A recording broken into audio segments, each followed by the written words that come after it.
The story of Joseph is one of the most complete narratives in the Bible on the intersection of family dysfunction, career resilience, and strategic leadership.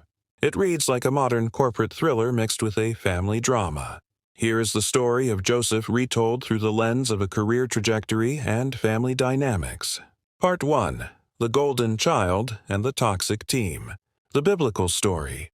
Joseph is born into a complex family business. As the 11th of 12 sons, he should have been at the bottom of the pecking order. Instead, his father Jacob plays favorites, giving Joseph a coat of many colors, while his older brothers do the manual labor. To make matters worse, Joseph shares his dreams where his brothers and parents bow down to him. The career and family link. This is classic triangulation. The father creates a golden child and scapegoats, breeding resentment. Joseph lacks emotional intelligence here. He shares his vision of success with people who are already insecure about their status. In a workplace, this is the brilliant but arrogant young talent who alienates peers by flaunting their access to the CEO before they've done the grunt work. Part 2. The Pit and the Pivot. The Biblical Story. The brothers' jealousy hits a breaking point. When Joseph checks on them in the fields, they throw him into a pit and sell him to slave traders. Joseph is stripped of his coat and identity, taken to Egypt, and sold to Potiphar, a high-ranking official. The career and family link. The breakdown of trust is total. The pit represents the moment family trauma manifests as sabotage. This is the hostile takeover or layoff. One day, you are the favorite. The next, you are out. Joseph is forced into an entry-level role in a new market. The lesson: Joseph doesn't sulk, he pivots. He accepts his new reality and decides to be the best manager of Potiphar's house. He displays adaptability, a critical soft skill. Part 3. Integrity in the Me Too era. The biblical story, Joseph excels.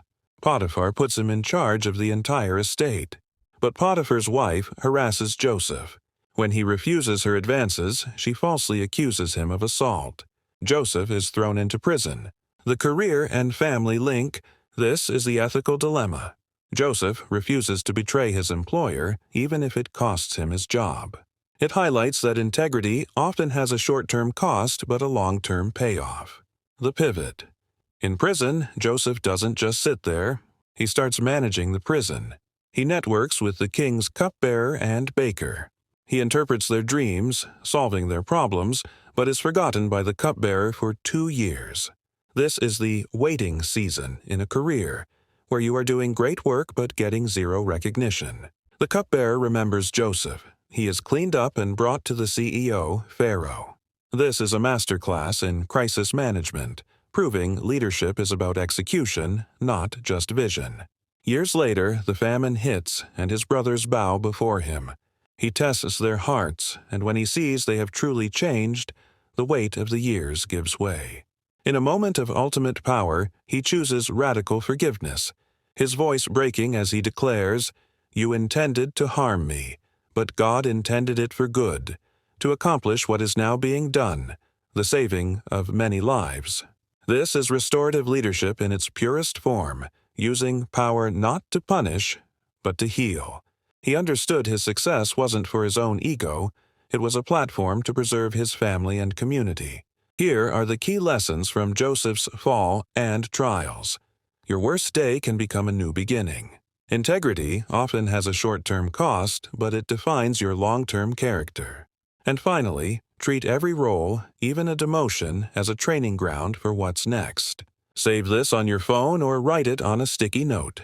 Use it when you have stepped into your chamber, bathroom, car, private office, and need to transition from the burning anger of the pit back to the cold competence of the palace.